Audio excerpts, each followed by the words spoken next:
Papa Francisco quis que toda a igreja, nesse terceiro domingo do tempo comum, tivesse uma catequese especial para compreender a palavra de Deus como palavra escrita que deve ser lida, acolhida, meditada e transformada em gesto concreto. Esta é a nossa função na liturgia. Primeiro nós ouvimos a palavra de Deus, devemos dar ouvido ao que foi lido. Depois, meditar o que nós ouvimos, acolher a mensagem da palavra e deixar que essa palavra nos transforme, nos leva a agir conforme a palavra nos sugere. E essa dinâmica nós podemos e devemos usá-la para toda notícia. Uma boa notícia deve ser bem escutada, ouvida, apreendida, meditada, buscar nela a verdade do fato. Depois que encontramos a verdade do fato, devemos mudar de atitude diante daquela circunstância.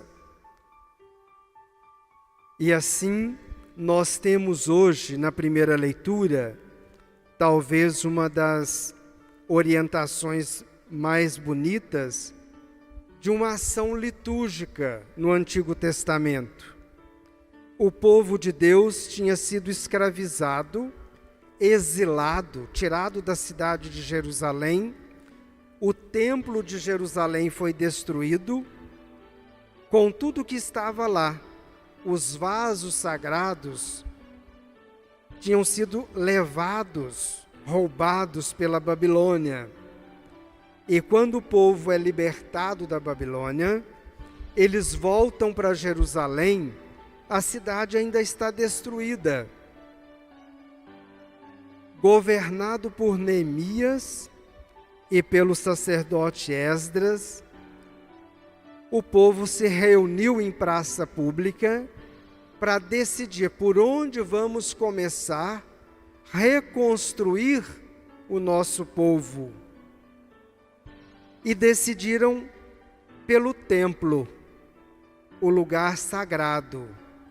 E quando eles removiam os entulhos, eles encontraram o livro da lei, o livro do Deuteronômio.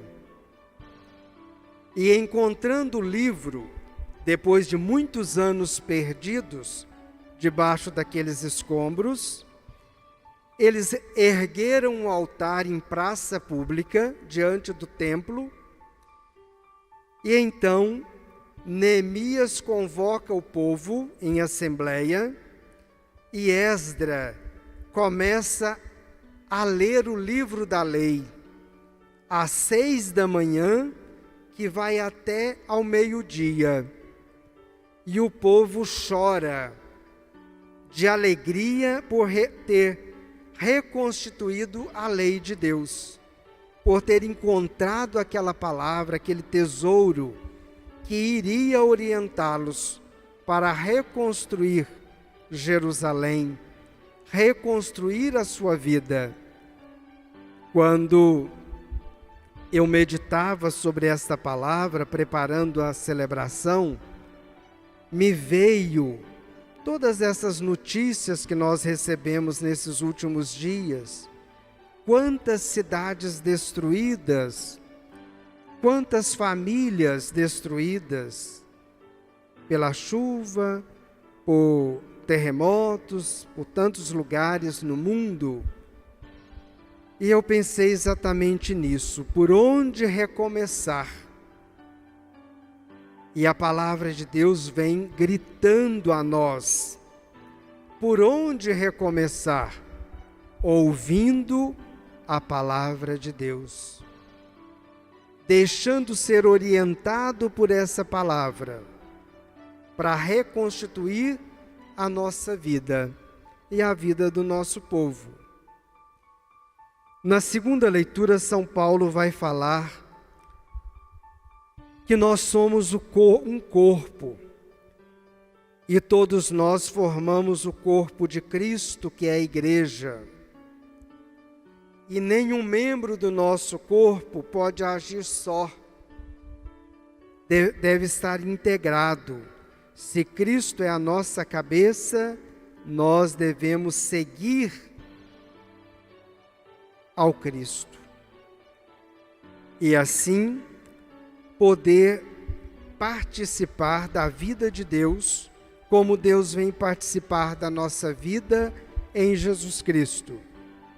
E um detalhe importante que os santos padres sempre orientam a partir da comunhão eucarística: quando nós recebemos o corpo de Cristo, nós devemos ter os mesmos sentimentos de Jesus. Devemos ter as mesmas atitudes de Jesus e agir como Ele, agir para o bem. Por isso, como corpo de Cristo, como igreja viva, nós devemos ter atitude de salvação. A caridade, a solidariedade é a expressão máxima de fazer a vontade de Deus, de ter os sentimentos de Jesus Cristo e de ter as atitudes de libertar, ajudar e a salvar vidas. E no Evangelho nós encontramos Jesus. Primeiro, São Lucas nos apresenta o seu Evangelho endereçado a um certo Teófilo. Teófilo quer dizer amigo de Deus. Aquele que é amigo de Deus, aquele que ama a Deus, deve conhecer os feitos de Jesus, deve conhecer todos os fatos que levou Jesus a interessar pela nossa salvação. E aí ele vai descrevendo e narra a chegada, a volta de Jesus a Nazaré, num dia de sábado, num dia de liturgia.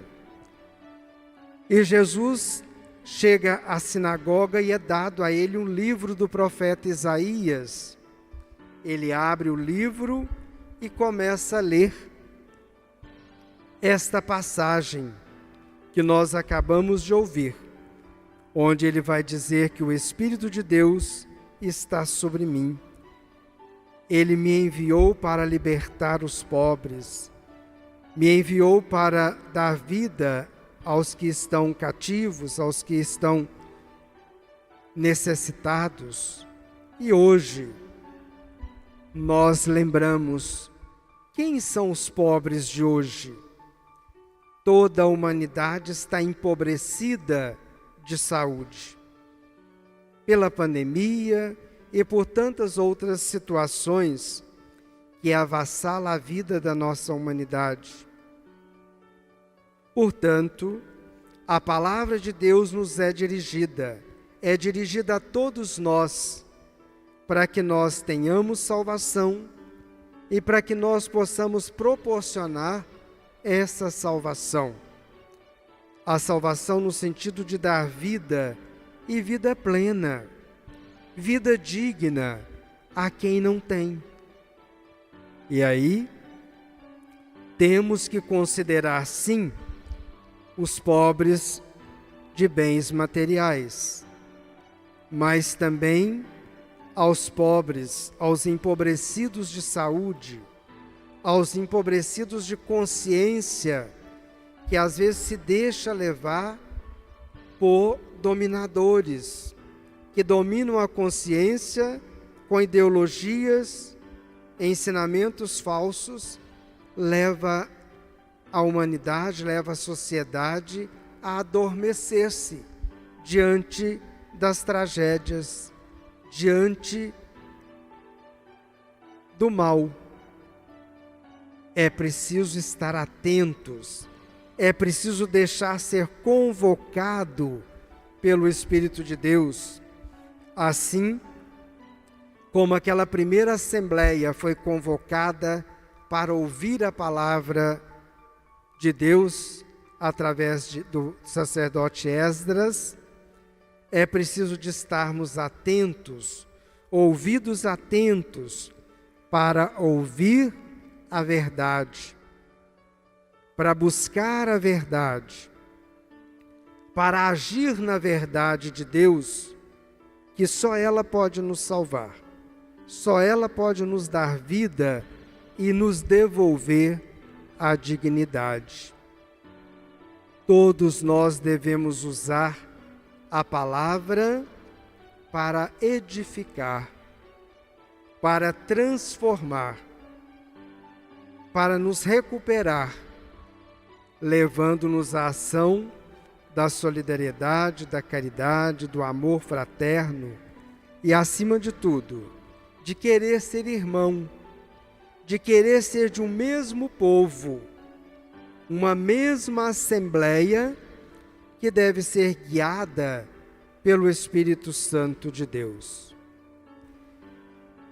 E é nessa dimensão que nós renovamos o nosso compromisso de fé, testemunhando o nosso querer ouvir a palavra de Deus, o nosso querer meditar essa palavra e deixar-se encontrar com essa verdade que liberta, e agir para que todos tenham vida e vida plena.